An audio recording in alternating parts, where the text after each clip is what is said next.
a beautiful day at the Red Pony and Continuous RA, and this is the Longmire Posse Podcast. I am your host, Zachary here, but with me is the newest friend. Introduce yourself, new friend. Pamela Nordic, Longmire Posse Administrator and #1 fan. Yes, and today we'll be talking about the episode of Children and Travelers. Again, a brilliant episode. A surprising one. It took us away from the main story arc that had been followed through from season 2.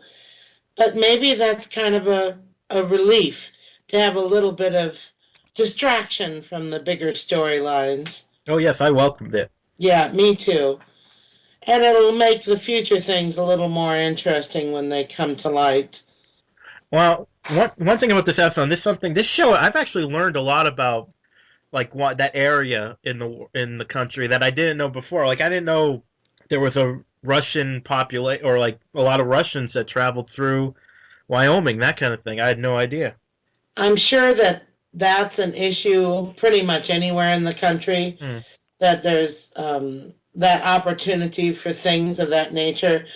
The bigger thing about that storyline, and especially the rehoming concept of adopted children from foreign national countries, is that it truly happens. It's horrifying to think, but this really does happen. There really are websites that are for rehoming, or they like to call them sometimes children exchanges. Nice. Oh my gosh. It's a real thing. It really happens.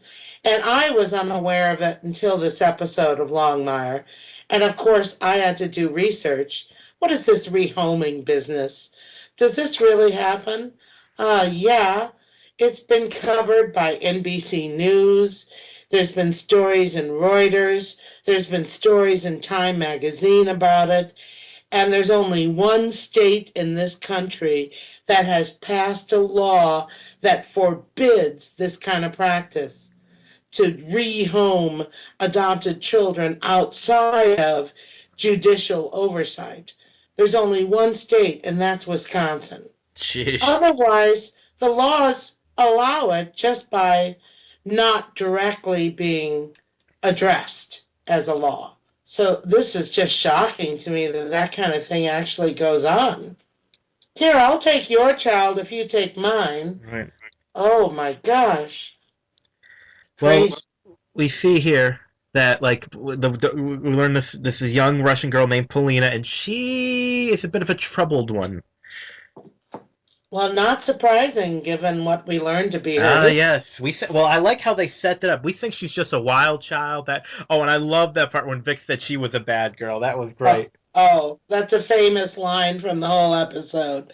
I think it's a favorite line for many people. And it's so perfect that it's Katie Sackhoff saying it. She pulls that off so good.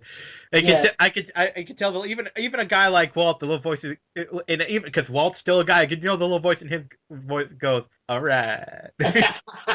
I like the bad girl. But we see. We get this girl is. I like how they say stuff like she could be about cutting your throat one minute and unicorns the next. Oh my gosh. That whole scene. That whole scene was just brilliant with the actor who played Norwood Young. That was the actor Mike or Mick. I'm not sure how he pronounces it. It's M-Y-K Watford. And I thought he played Norwood beautifully. A little too good, if you know what I'm saying. Oh, he was such a smarmy character, and he played it so well. I love how Walt immediately concedes he's a chauvinistic pig, so he does the whole sending Vic off to get something. And Vic's brushes Sweetie off to go to the Five and Dime and get something sweet. That was really clever. But I think what really made it is that moment when it changes, when Walt just he stops the charade and the guy's like, "What's going on?" Yes, and again, so well played by both of them. That whole scene was so well played, and you know that because we know what Walt's like. but Norwood doesn't know, so it's kind of fun to watch that whole Yeah. dynamic play out in that scene because you know he's going to turn on him. Oh yeah. Just a matter of when. And I loved, I've heard some people complain about it, but I actually love seeing Walt tending bar at the Red Oh Pony. God. When he says when they said he's getting help, I'm like, oh no, oh no, and I then they cut. love it. Who wouldn't do that for a good friend in Yeah, but need? I knew, and I love, and it's exactly what I thought would happen. They have the guy ordering the fruity drink, and Walt's just like beer, $5. $5. And then the way he answered the phone, he tried to mimic the way Henry opens it, and he couldn't. He just ends it without finishing the whole It's a beautiful day soiree. at the Rat Pony, and yada yada yada. That was too cute. I would love to see bloopers from this show. I really would. They've got to do that. I'm sure there's some great ones because Rob has a fantastic sense of Oh, humor. he seems the type. He is. He has a great sense of humor. Adam is a clown, of course. Oh, I'm not. Oh, he's got your blood in him. I'm not Yeah, surprised. yeah. Lou Diamond Phillips is Oh boy. really got a great sense of humor. The Katie Sackhoff has a wonderful sense of humor. These bloopers would be a riot to watch And sometime. you can't tell me. Come on, Robert Taylor. He's a freaking Aussie. You know he's got a sense of humor. Oh, he does, and he loves to play it too. So I'm sure they have a lot of fun times. Yes, and so we see, I like they go to the parents. Oh, she cut me, and we don't know what's true. Then they go back again. So like, hey, you traded your daughter. Woo! Well, yeah, that was a bizarre turn of events, the way that they. Why not say up front the first time they go visit that actually she's not with us anymore, we couldn't handle her, another family took her in? That would, I'd have more respect for those people than I do otherwise. Yeah.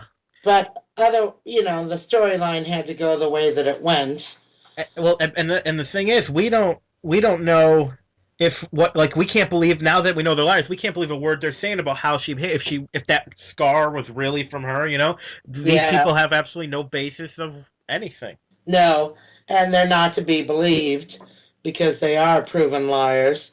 And then this psycho boarding school. I wonder if I know it's from a way far off, but I almost want to see it again just to see it get shut down. You know what I'm saying? Yeah. Yeah, that was not a very warm and welcoming place.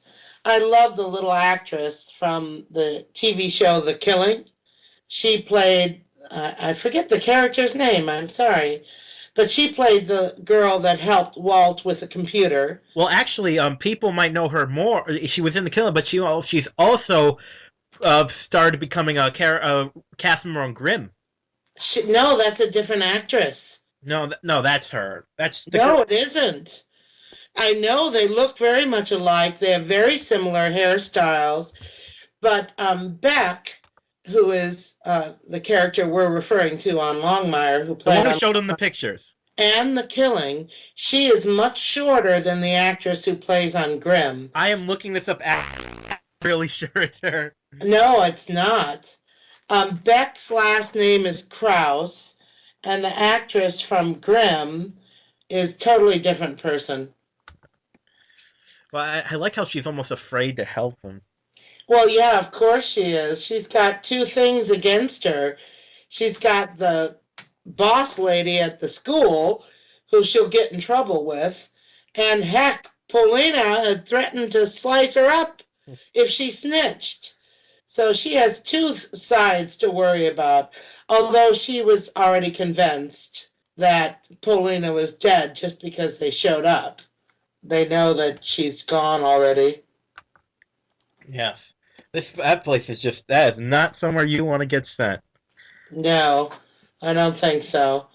And what an interesting thing seeing um, as they drove in, Walt sees Henry on the other side of that reform school fence. Did you notice that? Yeah.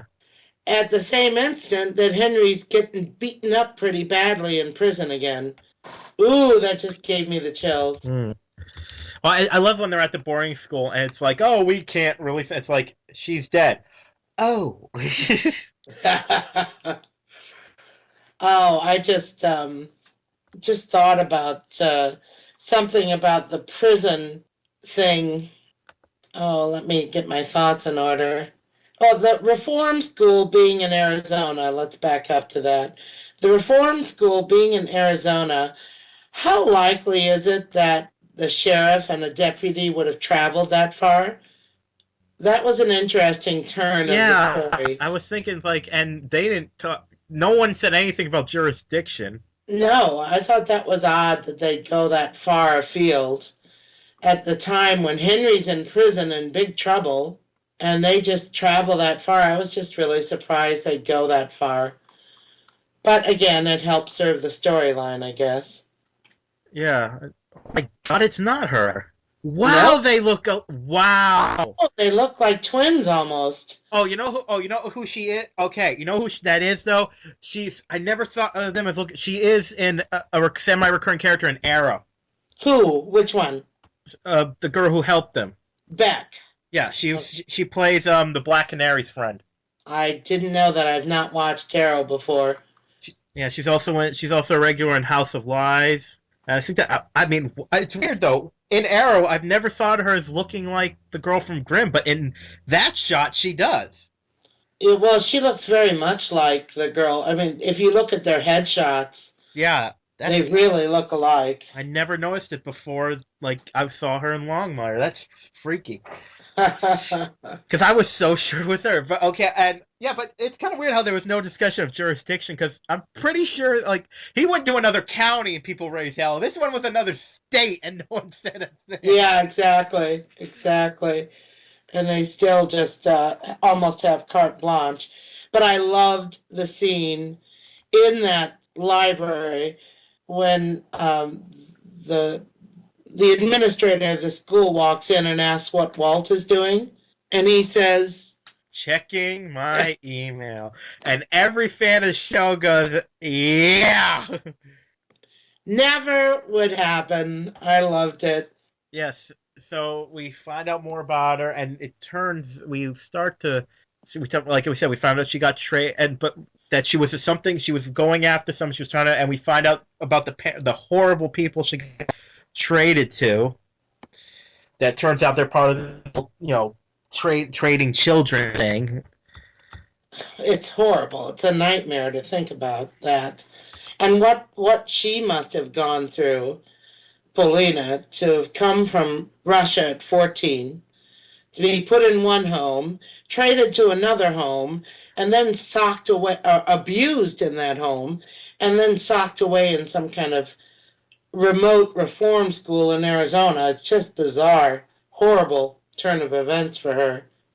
I like when the guy who dropped her off. He said, "Like I thought I didn't do anything. The guy because I was afraid she was going to kill someone." Oh, yeah, the guy who left her at the trailer park Yeah, and then took off. I yeah, love that scene when that guy was mm, discovered, by the way. yeah, Ferg was tending bar, and the guy happens to want to deliver some yeah. liquor to the red pony. That was great. Great save, Ferg. Your auntie's proud of you. Yes, indeed. But of course, he didn't turn out to have anything to do with it anyway, How about that other than Christian guy? leaving her there and Yeah. taking off. Again, in this episode, boy, was it a big foreshadowing of the Walton Vic connection. Oh God, And yeah. oh my, are they going to ever do something? Starting from them at that motel where they had the connected doors. I love that scene. They each go into their own rooms, and of course, Walt has trouble using the key card. Vic saves the day, gets him in his room, goes to her room. They both sit down and they look at that adjoining door. Both of them looked at that door to the adjoining room. And I thought the look of terror on Walt's face when he heard a knock on that door, I thought that was hysterical. Hmm. To me, he looked terrified to even go answer it, as if he was afraid he'd find her in lingerie or something. He didn't want to go answer that door. And he does, and she's in full uniform and ready to go because they have a new lead to chase down. I just love that. I thought that was classic. And also earlier that night, when they go into the bar, the director made sure that as Vic enters this bar and she's looking for Walt, first she sees couple here, couple there, canoodling here. It was all couples all around, and then she sits down with Walt. I just thought that was an interesting little thing that they made a point of showing these lovey-dovey couples, and then she sits down and says that bad girl line with Walt. Perfect. Yeah, and I like how personal they made this for her too. Yes, and it's always nice to see Katie Sackhoff get some more airtime for her character to be developed. And But we have a lot more to see about that. They left that hanging last season. mm, What's going on with Ed Gorski, yes, her co-worker, and is he still about trailing her? Is he still stalking her? What's going to happen? I think that's wide open, and we'll see more of that in future episodes. yes, and I like how they like slowly revealed that Paulina was like she had her like it was very yin and yang with her character. Like she had good side too, and we find out that she was just trying to protect her sister. I love when they do the sting Oh, on them. I like how they're like visibly shaking by when they have to investigate it. yep. Oh, and of course, Vic and Walt having to pretend to be a couple. Well, there you go again, that foreshadowing. Vic enjoyed that too much.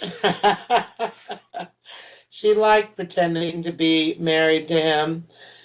And I think, again, they're just foreshadowing something to come. And the scene when they go to that campground and they find the wife of the Gunthers, and eventually the husband comes along. Do you realize that that's the same man that they spoke to earlier in the trailer park? I knew it. I knew, when they talked to him, I'm like, hey, A lot of people did not put two and two together because I had so many comments on the page and in Twitter asking, who's that guy? That guy seemed to know Walt.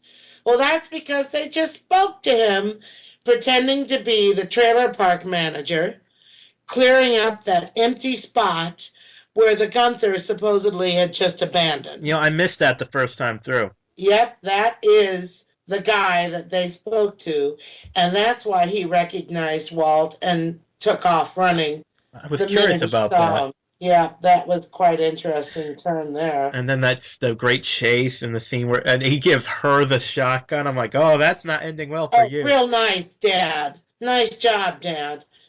Get your daughter to do the dirty work, your adopted Oh, daughter, oh, if and that she even freaking is. wife that wiggle. Oh, I didn't know. Oh, And yeah. Vic just wanted to slug her. I was waiting for that. I Throttle. really thought Vic was just gonna swing. And you'd be cheering if she Oh did, you hell know? yeah! But then, well, It's, yeah, Walt talks her down. He's able to, and he tells her, and that guy, I love how he breaks his hand. oh gosh, yes. Yep. And that's the least that I'm going to do to you, buddy. You're lucky. And the other really important thing that happened in this episode was the dynamics in prison with Malachi. Ah, yes. Moving We on. kind of skated over that, Well, but that's the that B was, story, but we are moving on to that because apparently, like, and this is nothing like it's so obvious, but something people would never think about. Of course, in jails next. Now, I'm always curious about that because, like, the tribal police arrest them, but they don't have their own jail. they do have their own facilities, but, and it depends on, as I understand the U.S. laws on reservation lands, there are certain crimes that have to be investigated by someone other than the tribal police. And the crime for which Henry was arrested did not take place on reservation land. So they wouldn't put him away in a tribal jail. They have to use other facilities. And ultimately, Henry had agreed to be sent to Denver, which thankfully Walt stopped. But so there is not a tribal prison, there's a tribal jail that is just a holding facility until, the full sentence is given from what other court needs to have jurisdiction. But I don't think the reservations have full-fledged Yeah. prisons like the county does, and that's why there's such a tribal population within the And of tri-county course, we prison. have to talk. Could they give him more of a villain name, Malachi? I mean, come on. And we have to talk about who he is, the legendary Graham, Graham Greene. Graham Greene, what a wonderful I actor. think when you're doing a show that's so heavily involved with Native Americans, it's like a rule. You have to have Graham Greene in there somewhere. Well, you certainly lend some credence to it if you're casting such a great I actor. loved him in Thunderheart. Oh, incredible. And he He, was in North, but we won't hold that against him. no, no, that's okay. But he's just such a powerful actor, Oh, and it's yes. wonderful to see that Longmire makes a commitment to getting a renowned, well respected Native American actor. They pepper their entire cast, by using a lot of the locals in the area where it's filmed. It's just marvelous the commitment they make to the Native American culture and portraying it correctly. Did you happen to see the video that they created, and I just posted it yesterday, about the gentleman who serves as the technical advisor to Longmire for Native American culture? And that is, did you see the video? No, I didn't. You've got to go to the Longmire Posse Facebook page and look for that video because it is astounding. It is just brilliant to see the commitment that is made by the producers. They have this technical advisor who's actually a real life friend of the author, Craig Johnson. Who we hope to have on the show. Yes, hopefully. Hopefully he's coming up as a guest soon. And they actually have a brilliant video they did where they introduce him and they interview several Native Americans. They talk about this episode, which is coming up tomorrow, Monday night, the next episode, which comes Monday night, and that's called Miss Cheyenne. And to film that next episode, they actually flew real Cheyenne princesses that have competed in Miss Cheyenne, who are real dancers in their full regalia, and they flew them to Santa Fe to film this next episode. And that's going to be wonderful. Oh, I'm sure. I can't wait to see that. You've got to search out, and because what you want to do is meet Marcus Red Thunder. That's the gentleman who is actually a real life friend to Craig Let's get him Johnson. on the show. That would be fun, wouldn't it? Mm. That would be great fun. And Marcus Red Thunder is the man that has kind of been the friend and advisor to Craig Johnson in getting information correctly in Craig's books, in his Longmire Mysteries. And now he's doing the same role in Longmire, and that's brilliant. There's a great line in this video, and it really talks about the feel that Longmire has always given me. They carry with it a spiritual nature. They strive very hard to include the spirituality of the Cheyenne Yes. people in the show, and they've done this from day one.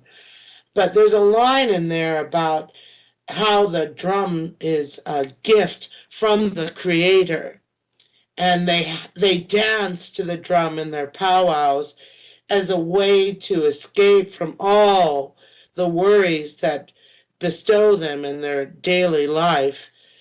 And then someone compares that drum to Marcus Red Thunder, this man, this real life man, who serves as the drum, if you will, for the Cheyenne people, for the Native American culture, by carrying that through to the television show Longmire. It is so unusual to have a good representation on television of the Native American culture. And until Red Road came along, which was just recently, Longmire was pretty much the only thing out there that was doing it.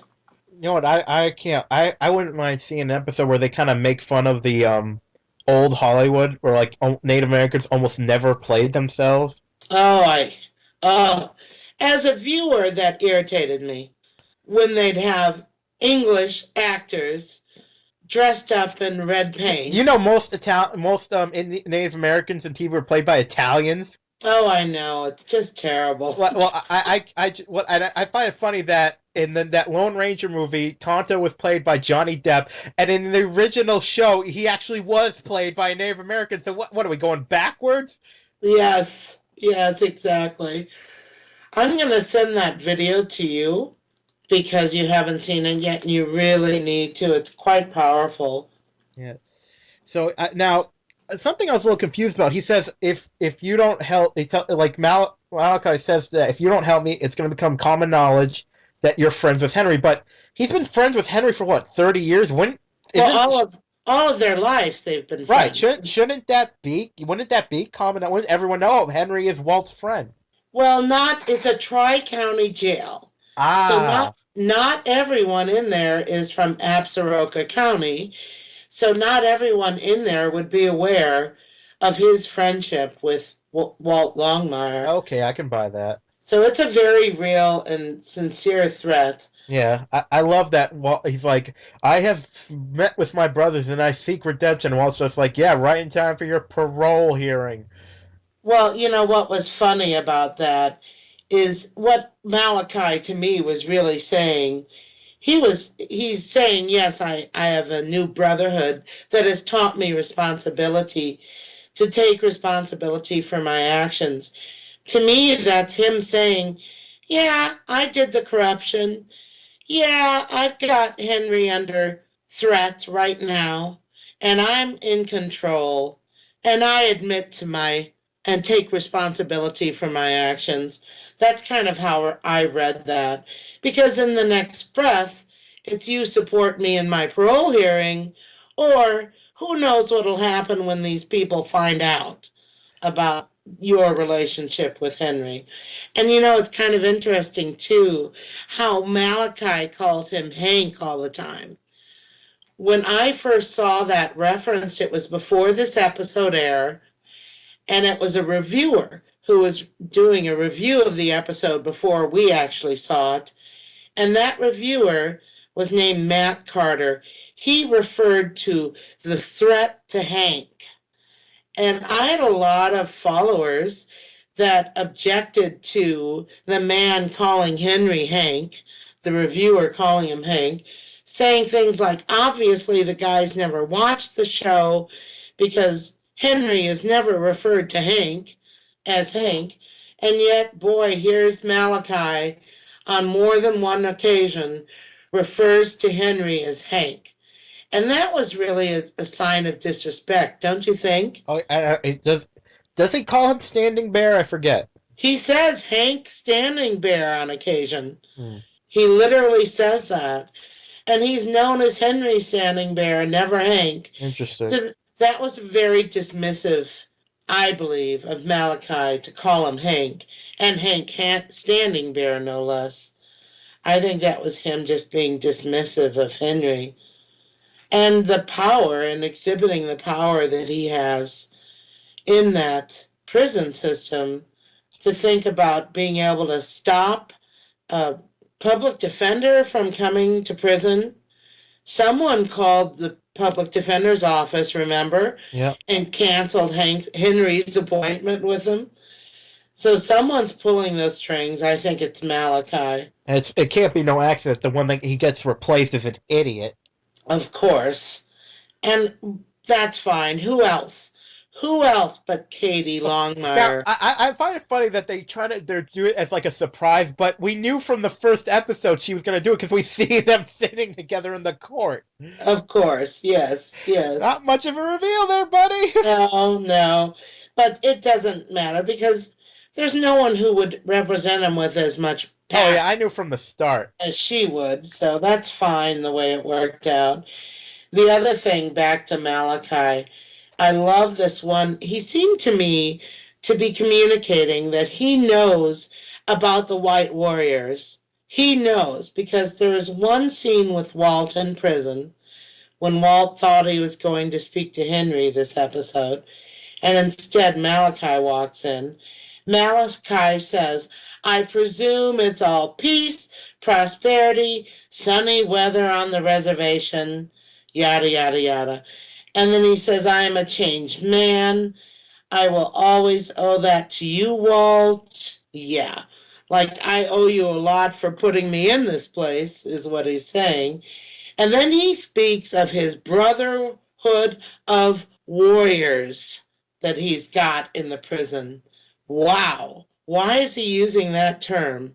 How does he know that Branch says a white warrior? That because I think that's foreshadowing Malachi's involvement with the shooting of Branch. Is that what they're saying? I thought it was curious that he mentioned warriors. Like we said, I love how this is probably the first show I've ever seen that addressed Native American beliefs as something real, something physical. Yes, Like not just like they've really heavily implied certain things are real, that they actually occur, definitely. and I love that. And it's paying a respect to Native American culture and spirituality that is sorely lacking on modern television these days. You're right. I can't think of another show either that paid as much respect and honored as much as Longmire has and still does. Well, I'm looking forward to seeing where everything goes, but I believe we have touched on most of what this episode had to offer. I think so too. I was looking at my notes. That's pretty much it. All right, why don't you say goodbye to the listeners, Pamela? Thanks everyone for riding along with the Longmire Posse podcast. Cannot wait to see what's going to happen on Monday nights. All right, so all that reminds me is for me to say, all right, Posse, let's ride. If you would like to donate to help pay for this and other Southgate Media Group podcasts, simply go to our website, southgatemediagroup.com, and click on the donate button. It can be as little as $1 or, well, as much as you want. Help keep this fun going by supporting this and our other shows. Thanks again for listening, everyone. You're the best fans in the world.